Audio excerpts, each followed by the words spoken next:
ഞാൻ പറയുന്നത് നീ ശ്രദ്ധിച്ചു കേൾക്കണം. വിഷ്ണു കോളേജിൽ പോകാൻ ഒരുങ്ങിക്കൊണ്ടിരിക്കുന്നു. അവനോട് നീ ഇന്ന് പോകണ്ടെന്ന് പറയണം.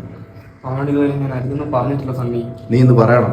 അവൻ എത്ര കേണപേക്ഷിച്ചാലും നീ അവനെ പോകാൻ സമ്മതിക്കരുത്. പെട്ടെന്ന് എന്തെങ്കിലും അസാധാരണമായ ഭാവ വ്യത്യാസം നീ വിഷ്ണുവിൽ കണ്ട നീ പതറരുത്. വിഷ്ണുവിനോടുള്ള എല്ലാ സ്നേഹവും പുറത്തെടുത്ത് നീ അവനെ തിരിച്ചു പിടിക്കണം.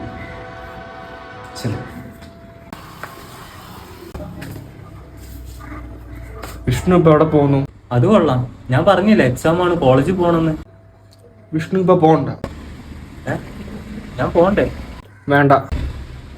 ഞാൻ ഇന്നലെ രാത്രി കൂടെ പറഞ്ഞാണല്ലോ, പിന്നെ ഇപ്പോഴും ഒരു മനംമാറ്റം. വേണ്ടെന്ന് പറഞ്ഞില്ലേ?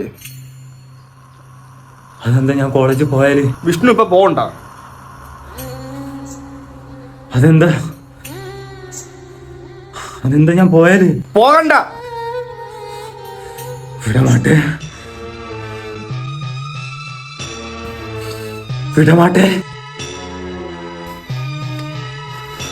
അപ്പൊ നീ എന്നെ ഇങ്ങറിന്ന് എങ്കിലും പോക വിടമാട്ടെ.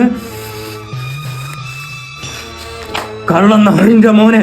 പിന്നെ ഞാൻ നിന്നെ പോലെ ഒരു ഉപകാരമില്ലാതെ വീട്ടുകാരെ ബുദ്ധിമുട്ടിച്ച് ഇവിടെ നിൽക്കണം. ഇന്ന് മോഡൽ എക്സാം, മെയിൻ എക്സാമിന് മുമ്പ് ഞാൻ കൊന്നു രക്തത്തെ കുടിച്ച്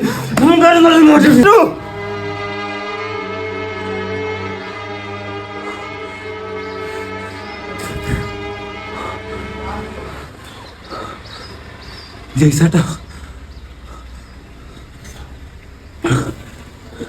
എനിക്കെന്താ പറ്റി?